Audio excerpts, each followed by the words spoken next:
Yes, it's Way Up with Angela Yee. And of course, my girl Selena Hill is guest hosting today. Hey, y'all. Hey.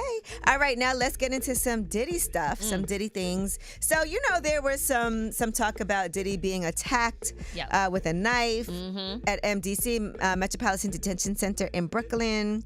Now, Raymond Castillo, who's a former inmate, has spoken out to clarify these reports. And he said Diddy did not wake up with a knife to his neck. He said, I was the one who intervened. And he said it was not a planned attack, but a dispute that started over a chair while they were watching Basketball Wives. One guy who was a West Coast gang member serving a 30-year sentence wanted Diddy to give up his seat. Right. So he could have found another seat. I think it's, according to Raymond, who's the person that intervened, he said he got hostile, maybe looking for clout. Diddy didn't flinch. He stayed calm, told him, why are you coming at me like that over a chair that don't belong to none of us? And that's when the inmate pulled out a handmade knife. And he said Diddy got up and told him, you might need to pray. Right, he offered to pray with him. I read that too. I mean, maybe Diddy has been really redeemed and changed. Right, he's turned into Brother Love. Yeah. He's a different person now. Well, Diddy's attorney also failed, and there's also reports about Diddy checking into Fort Dix to start his 50-month prison sentence. But here's what Diddy's attorney had to say about this knife attack. Can you tell us more about the incident with the knife? I don't know, honestly. He had very, very few negative incidents. I don't know what's going to happen to this person, though. Now, his attorney also thinks that Diddy will be released early and not have to serve this 50-month sentence. I think so, too. I don't think he's going to serve all the way to 2020. Because he's pulling every trick in the book. But here's what his attorney said. 2028 date has been mentioned. That's his tentative date, Right.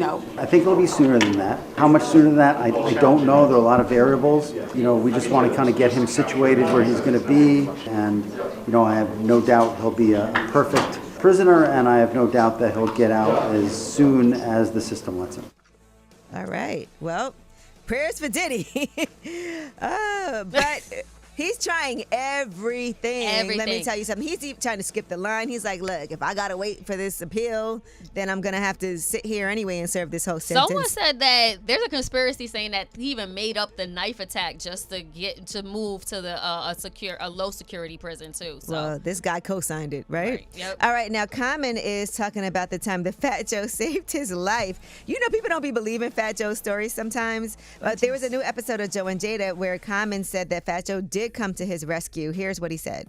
That man really saved my life. Like, I was out on the West Coast with my guy, and he just wasn't happy with the whole situation, the whole Ice Cube, Mac 10 beef that we had. Told him we had squashed it. We sitting there doing a commercial. Things is good. Everybody was My happy. guy just started ruffling.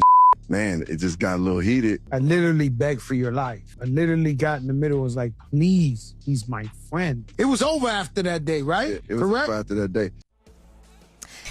Okay. Common said he was unaware of the specifics regarding how Fat Joe intervened, but he did know that, he kind of saved his life. He said he saved my life. Yeah. Okay. He was at the It's right my place at the right time. You got to have those type of friends. Really All right, do. well, that is your Yee. When we come back, we have About Last Night. It was wild out here in New York, and I want to tell you all this flooding. I actually posted on my story how bad it was in the streets. We'll talk about it. It's Way Up.